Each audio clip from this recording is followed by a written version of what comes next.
Hey, I am Mirage, and welcome back to The Legend of Mirage. In this episode, I reunite with Greatgunner, and we get some challenges done that involve placing top 10 with friends and squads. So, join us for all of that, and we will meet you there. In this match, I am going for the challenge to place top 10 in squads with a friend. So, as usual, my acquaintance, Greatgunner 3-E is coming with me to Salty Towers, or rather, I guess I'm going with him, because usually, due to the rumors I've heard about this specific place, many of the other teams have warned to give this place a wide berth. Personally, I haven't really seen much reason to worry about it, because it's not really that crowded with skilled players as they said, although this one was a bit of an exception, because I was taken down pretty quickly by someone that looks like my employer, my client. I guess I should have mentioned that actively attacking the person you hire as a bounty hunter is going to raise your rates, or cancel your services, one or the other. So, I guess with me not having given him the memo, I'm going to suffer many such attacks by this guy. So, yeah, I'm going to have to talk to Agent Jones about this, because whether you have a different outfit on or not, you are definitely the same person. So, yeah. That's also something that two other people will need to learn. Marty Jester and Zeta Beetle. Because, according to them, there are multiple of them. And instead of accepting that it's just one in different outfits, it's actually, they'll actually insist that there's more than one. So, yeah, there we go. So, there we go. We got that taken care of now. Let's go on ahead and move on to the next place, shall we? Gunner is definitely one of the more skilled loopers that I've had to work with. He's definitely on up there in terms of skill.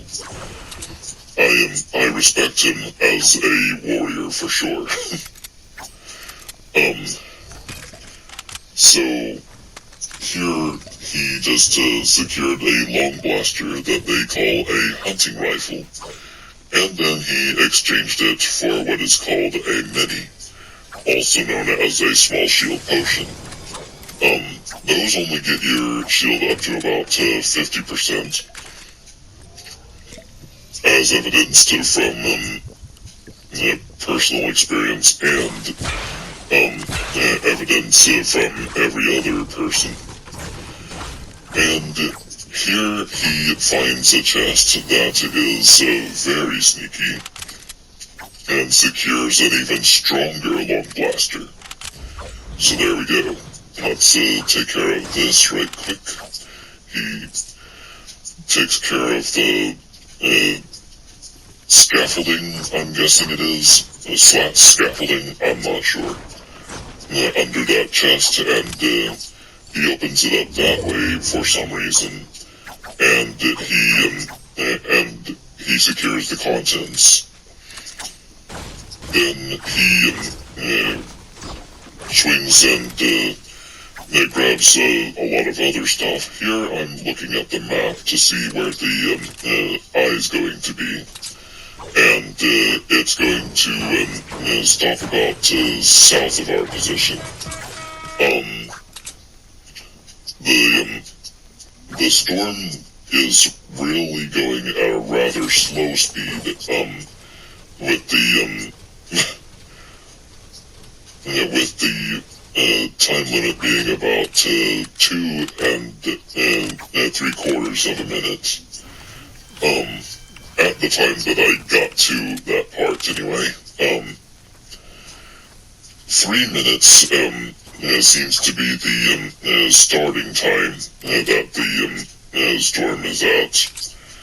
Here we have run into yet another opponent who is using the power of the 0-point crystals, as they're called, to teleport all over the place. Gunner is using his long blaster to try and take him down, but he manages to miss.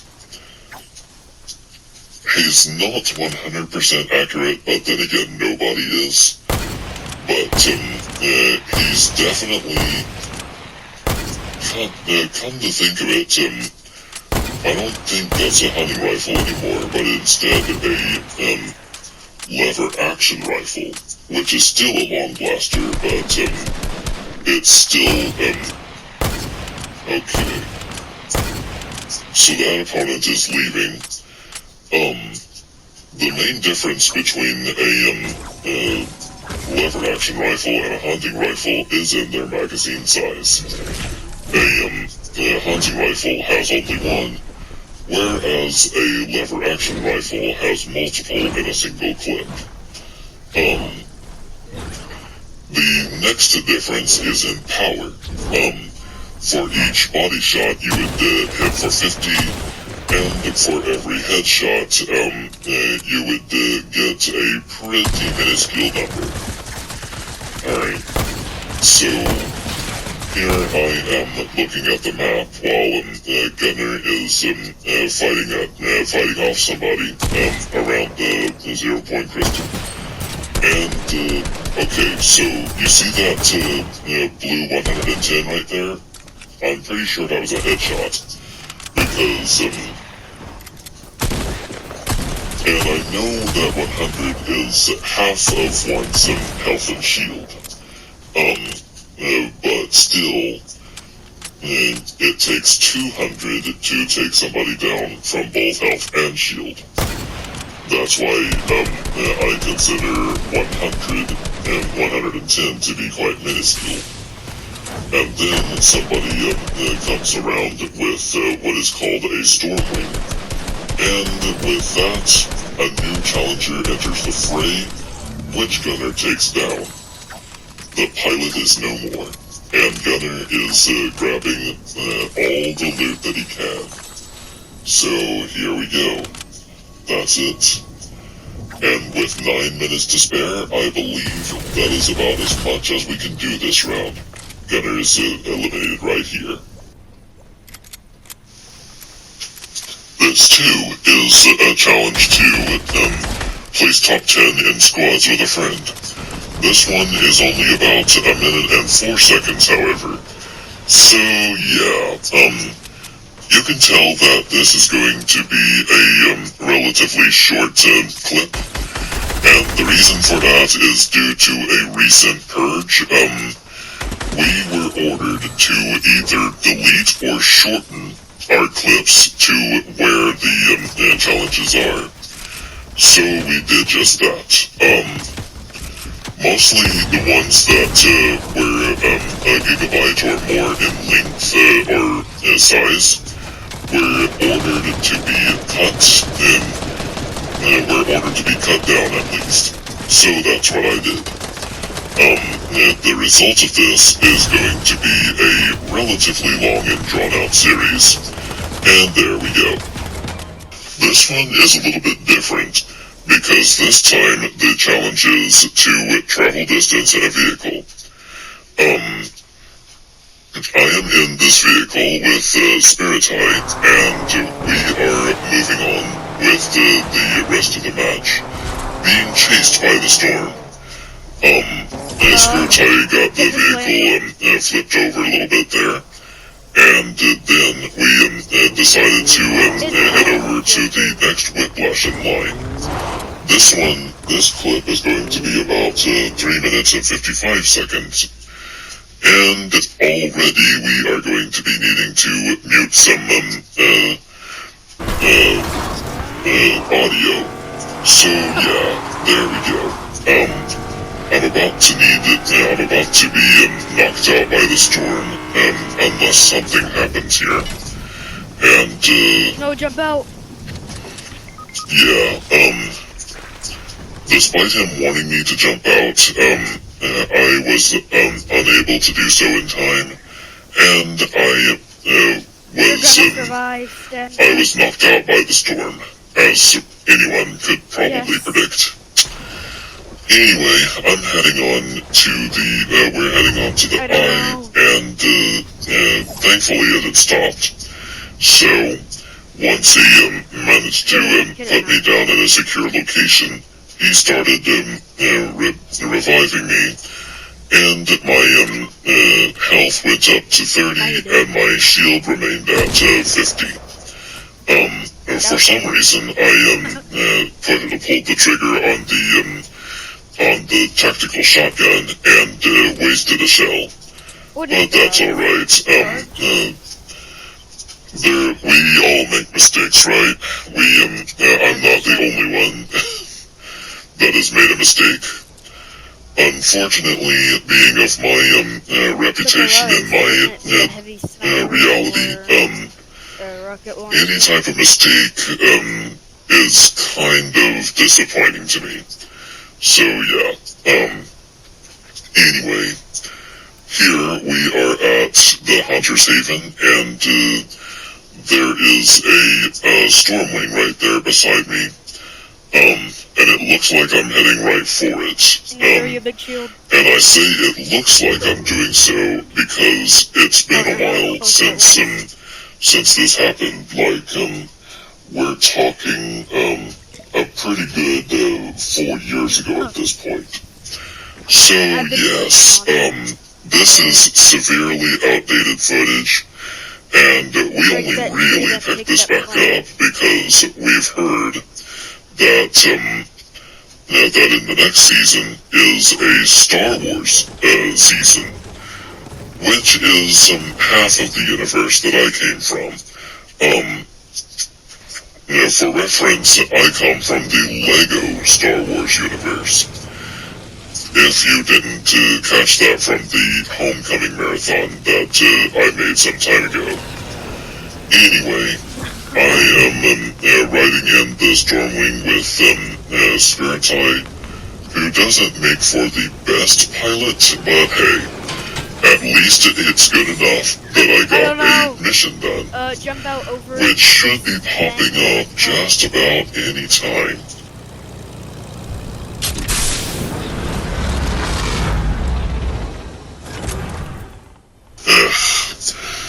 Well, we all knew this was coming.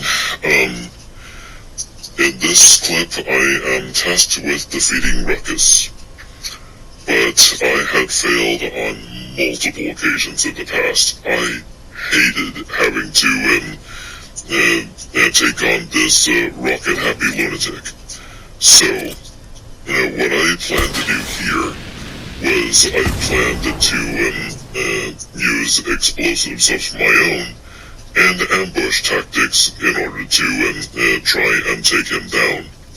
The explosive tactic, however, did not work.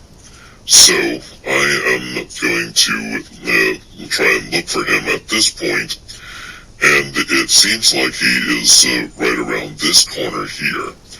Once I catch sight of him again, I let loose with my pistol until it is out of ammo, and then I shotgun him until he is eliminated and no more. I got the Beskar, and I am satisfied because my mission with this guy is now complete. And his reign of terror on my Beskar has finally come to a close.